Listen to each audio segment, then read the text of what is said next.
Michael, this is our second conversation about your book, Unlocking Reality. And I wanted to ask you what it has to say about the meaning of life.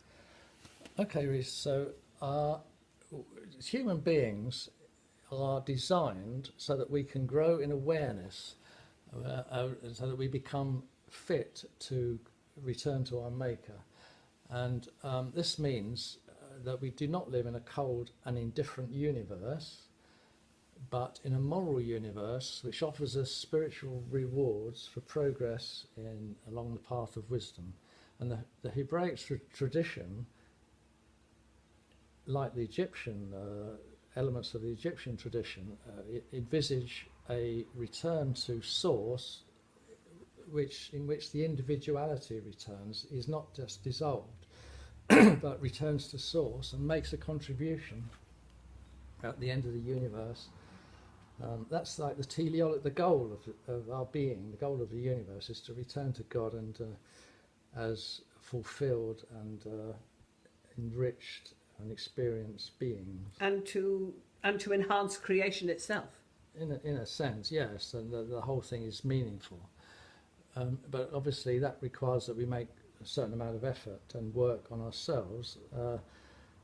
And the fact is, we can't expect everything to happen. Sometimes things do happen spontaneously, and sometimes people experience deep, profound, mystical realities without having done a lot of preparation. But traditionally, doing the work makes the process more reliable, more likely to happen, and so that there is work to be done.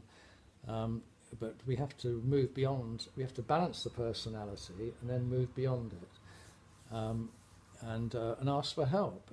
Ask and it shall be given. So if we don't do the work and we don't ask, then obviously nothing will change. We'll just go on living by instinct and conditioning and so on.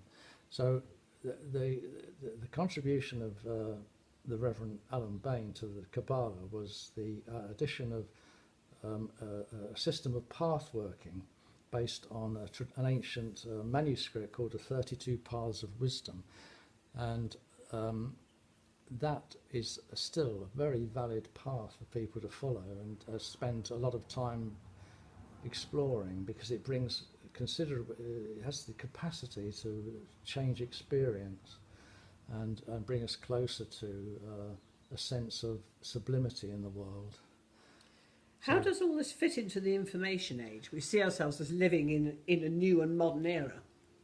Okay, so the information age provides a welter of facts and information, but that in themselves they don't produce or provide knowledge, and knowledge is not wisdom or understanding, and we have to know how to handle all this material. It's very useful to be able to tap into it, but there is another level of understanding and wisdom which we contribute.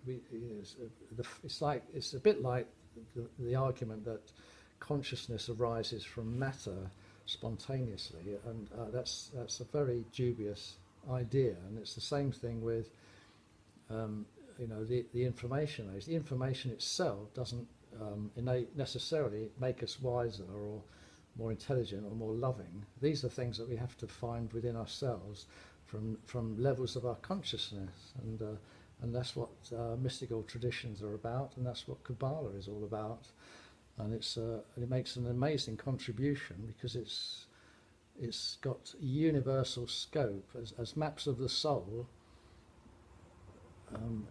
It's a universal wisdom, and I believe we should start tapping into it. In modern terminology, it's a roadmap.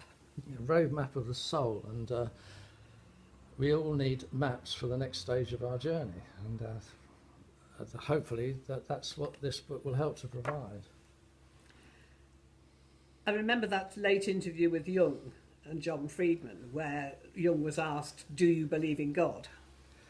Yes, and in those days the media was not quite so frivolous as it seems to be mostly today. There sometimes are wonderful things available, which are enriching, but there's a lot of trivial and quite sometimes damaging stuff in the media. But in those days, an interview with Jung was a classic case in point of a great philosopher coming out with that simple phrase, you know, do you believe in God? No, I don't believe.